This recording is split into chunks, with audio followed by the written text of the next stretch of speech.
Time now 6:44, and we're going to talk some of the top issues in San Antonio. That's right. Joining us right now live in studio, Mayor Gina Ortiz Jones for Mondays with the Mayor. Thank you for being here with us. Yeah, so San Antonians, we're about a week away from early voting. I know a lot of people talking about, Prop B, Prop A, but as far as Prop B, what do you want people to know going into early voting if they haven't been able to make some of those town halls or hear about this huge proposition going forward? Yeah, look, I think I'm very thankful that folks are going to be able to weigh in. As you mentioned, early voting starts on the 20th. This is a generational investment, right? It's a generational investment. As you've heard me say time and time again, we've got to go into this eyes wide open.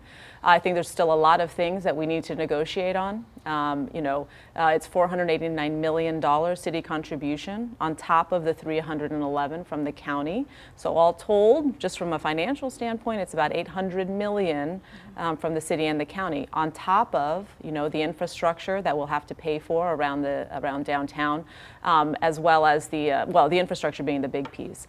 As you've heard me say, though, I'm looking at this in the context of all of the things that are happening in our financial outlook, just like folks would look at their own pocketbook. It's not just a big investment I want to make, but what are all the investments I got to make?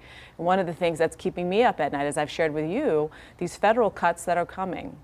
These federal cuts that are coming, cuts to Medicare, Medicaid, CHIP, SNAP, Social Security. So I'm not only looking at this one economic deal, I'm looking at that budget gap that we still have. We've got that $150 million budget gap in 27. It grows to $220 million by 2030 if we don't help ourselves. That's why I've been so, frankly, hard up on, hey, how can we look at these deals and think about helping our general fund? How do we pay for more cops? How do we pay for more libraries, senior centers, et cetera? So we've got to look at these economic deals, not only in terms of what the city is giving, but also what the city is getting back. So I think there's still a lot of things that we need to negotiate on to make for this generational investment. During the break, we were talking, didn't you say we were having some kind of public meetings about this as well? The funding cuts? Oh, yes. So one of the things, look, I mean, having my time at the Pentagon, I know budgets, and I also know you don't always have all the answers, but what are the steps that we can take to help reduce the uncertainty?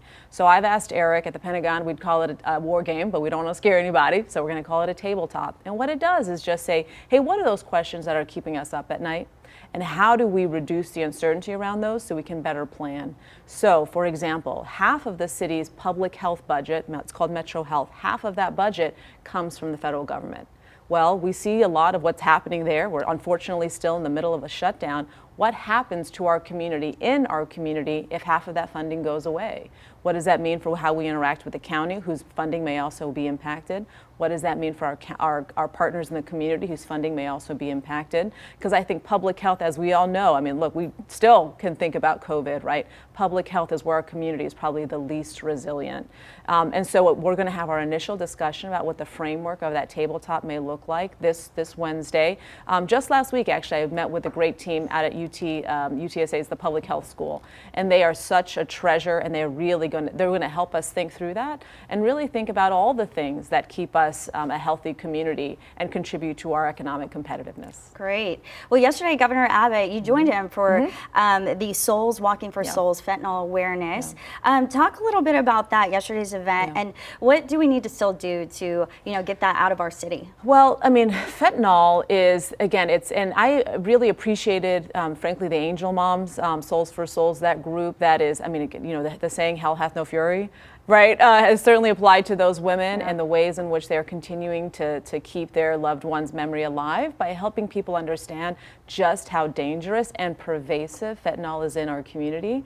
It's the #1 killer of folks 18 to 45 in our country, the #1 killer. And again, for many, they don't know what they're doing, and that's why it's not an overdose. It's actually, they've called it now a poisoning. And to hear the stories yesterday of the folks that were impacted, you had an EMT,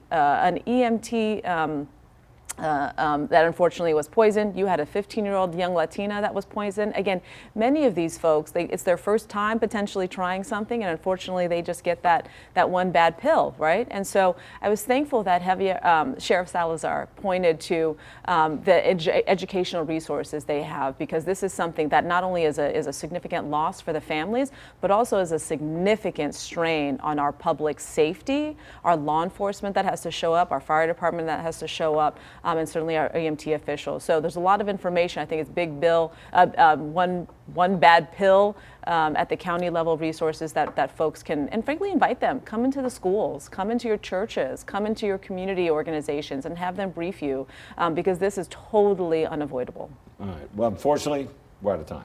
Mayor, thanks for coming in this morning. Always good to see you. We Likewise. appreciate your time. Thank you for being all. here. Take care.